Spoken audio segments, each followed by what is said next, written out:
Luka dribbling on the left side. Three-point fall away by Luka. Good. Crazy Luka Doncic first game back against his old team, the Mavericks. February 24th. I've had that circled on my calendar. Big day, big day. For a while. Like all the emotions, how are the fans feeling? Then we got to get into Luka's killer performance. Oh, yeah. Against the Denver Nuggets. That was something else. Right, before, like vintage Luka. But right before this big matchup. With LeBron. Against the Mavericks. Lakers fans, I think it's safe to say, are pretty hyped. Oh, they are ecstatic. They think they've got this championship in the bag. Oh. Especially after watching Doncic drop 32 points on Nikola Jokic. Yeah, the reigning MVP. Come on, the reigning MVP. I mean, come on. They've been much better than that. I mean, some of the fan reactions online are gold. I saw one fan predicting a Lakers sweep.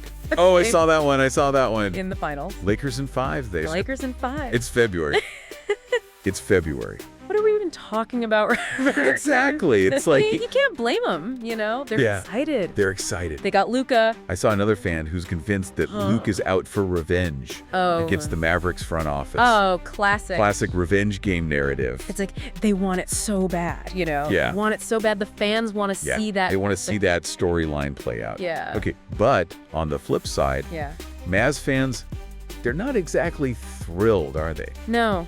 They are heartbroken. Who? Some of them are calling for the GM's head already. I saw that. How are we trading a franchise player? He went to the NBA Finals. He's supposed to have a statue. Hell yeah. He's supposed to have a statue. Anger, maybe even a little bit of denial. No. Denial. Bargaining. They're like, no, Luka wouldn't leave us. Acceptance is coming. Yeah, acceptance is coming. It's going to take a while. But it's a process. It's a process. Yeah, I mean, you gotta feel for him though. You gotta feel for them though. Luka was the heart and soul of that team. Yeah. Luka was their future, and now he's playing for the Lakers. Yeah, that's tough pill to swallow. I saw a tweet from a Mavs fan that said, "Seeing Luka in purple and gold tomorrow's gonna hurt so bad." Man. Okay. I almost feel bad for them. Almost. But hey, they got Kyrie Irving. Okay, true. And eventually, Anthony Davis will be joining the team. Eventually. So it's not all doom and gloom in Dallas. Not all doom and gloom. Yeah, not at all. Okay, let's rewind a bit before we get to that big Mavericks matchup.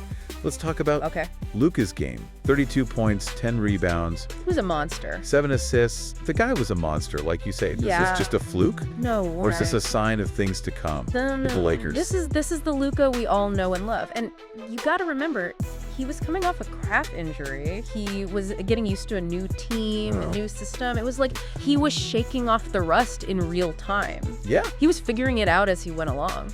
It takes time to adjust. Yeah. And speaking of adjusting, I remember even Lakers coach JJ Redick admitted that he didn't sleep for he said he was up all week. A week leading up to that Denver game. He was stressed. Yeah. The pressure was on. But that win against the Nuggets, it wasn't just about Luka's individual stats, right? Right. It showed how he can work with LeBron. Exactly. How they can dismantle even the toughest defenses together. Yeah. They were sharing the ball, moving without the ball, playing off each other. I mean, you're saying it was beautiful to watch. The Lakers might have actually stumbled onto something special here. Potentially. Like a dynamic duo that could dominate the league. They could, but let's not get too ahead of ourselves. It's still early. They need to build that chemistry, be consistent. It's a marathon. And they need to figure out how to use all their strengths without, stepping on each other's toes. That's a scary thought for the rest of the league. It's a scary thought. That's terrifying. What stood out to you most about that Denver game? His efficiency, it was off the charts. He was shooting like he was back in his own gym, draining those step-back threes, finishing through contact. Like those shots were falling. Oh, yeah. And effortlessly. And you got to remember, he was doing this against Jokic, the reigning MVP. Makes sense. Okay, so let's talk about Luka's strengths and how they might play out against his old team.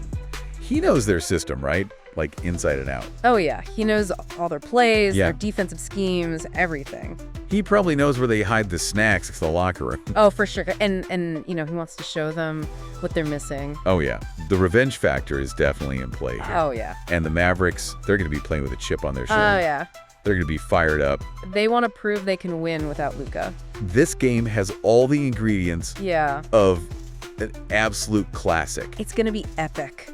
Okay, so before we get into the nitty-gritty of the Mavericks game itself, let's just take a moment to appreciate the spectacle, the storylines, the drama. Oh, the drama. Fan reactions, It's like a reality TV show playing out on the court. It really is. It's crazy. The Lakers fans, And the fans are loving it.